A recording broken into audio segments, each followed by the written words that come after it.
There's an old saying that faith is not taught, but it is something that can be caught. Faith is not taught, it's something that can be caught. Today's gospel story, as we just heard, is about catching fish. Now, some people catch fish to sell to markets. Others catch fish to feed their own families. Still others catch fish for sport and then throw the fish back into the water. The gospel, like the other gospels, was written in Greek. And the word zograin, which means catching, in Greek conveys a greater idea of giving people life, helping them to stay alive, giving someone life and then helping them stay alive. Jesus said to Simon Peter, who was a fisherman, that he and others would be catching people, men and women and children, to give them life. Most religions have doctrines and rules that are meant to guide us through life's labyrinths, but even though we responsibly teach those commandments in our schools and our faith formation programs, those teachings cannot make us live in a certain way. How is the gift of faith, then, which comes from God, put into practice in our everyday lives? That's the big question for you and for me today.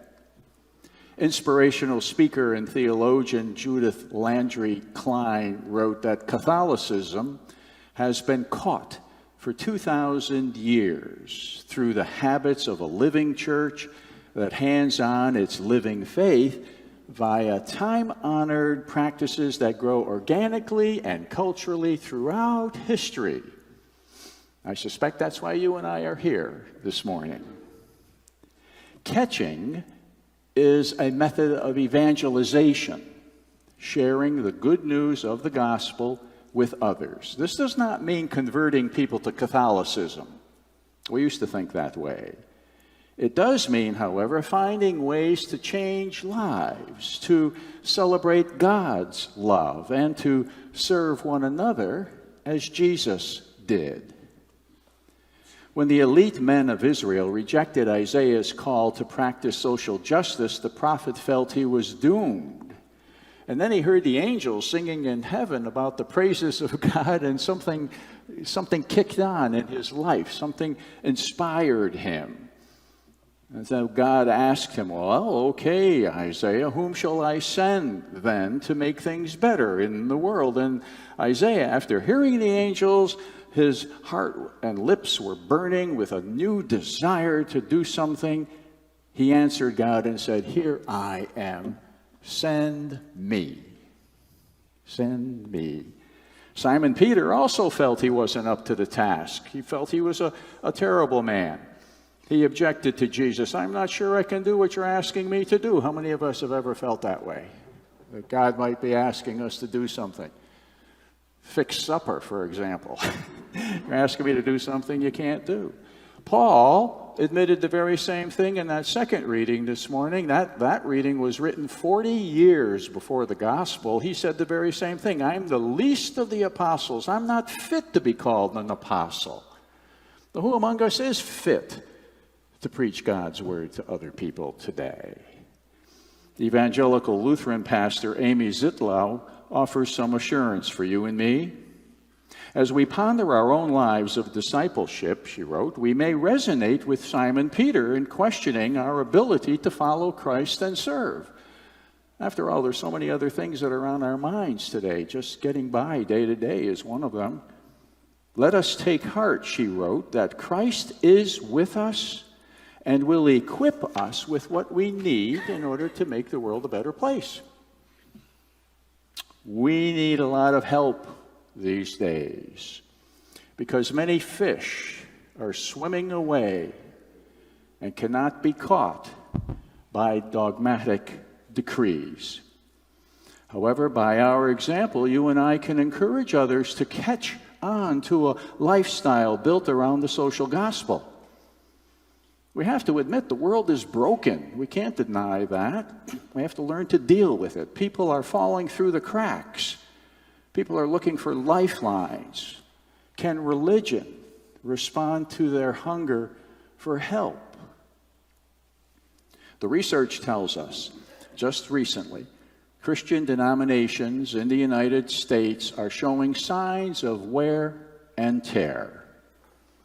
The evangelical and Pentecostal churches that thrived in recent decades as folks were leaving organized religions and going to, Pastor Buddy and others, even those religions are experiencing dwindling memberships. Some surveys reveal that more people call themselves spiritual but not religious, so they don't show up in church. The numbers of those who claim no religious affiliation are growing, according to the studies. About 33% of Americans say they don't pray at all. They don't pray at all. We have to wonder about this because it's a very important thing. No matter what the reason, the fish are swimming away. Although the pandemic surely has had something to do with lower in-person attendance at weekly worship, and it's so good to see you here, it's not the only reason, and we can't blame everything on the pandemic. While 21% of United States adults still call themselves Catholic, only 21%. The overall exodus from organized religions has been a slow but steady phenomenon around the world. This is true especially in countries that were fundamentally founded on Bible-based teachings and powerful charismatic religious pioneers.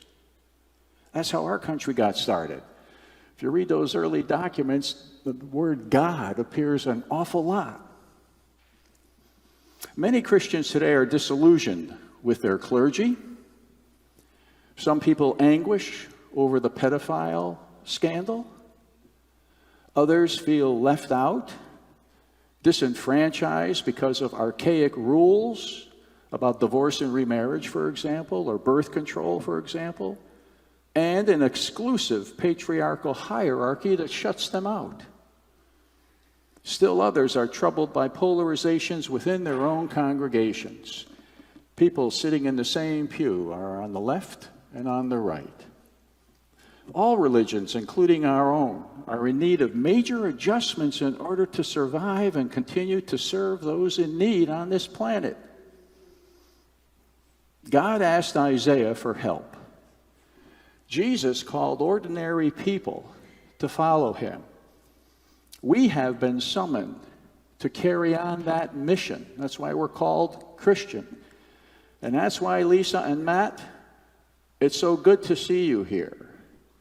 Because it's not a question of being caught or catching. It's a question of you following a journey, having been called by God to do something special on this planet Earth. This is not about you saving your own soul. This is about you joining the rest of us to help save others from drowning. We go deeper into the sea to toss the nets of our faith wider and farther, to catch new fish, to seek out the ones that have swum away. Our strategy is to steady our boats, to fill our nets with people who have been hurt, not only by religion, but who suffer because of dictatorial regimes around the world. As our nets fill to breaking, so do our hearts burst open to those sisters and brothers brought to us by the compassion and love of Jesus Christ. When you and I practice what we preach, the life and the mission of Jesus fills our nets and our lives with an abundance of new hope and resilience.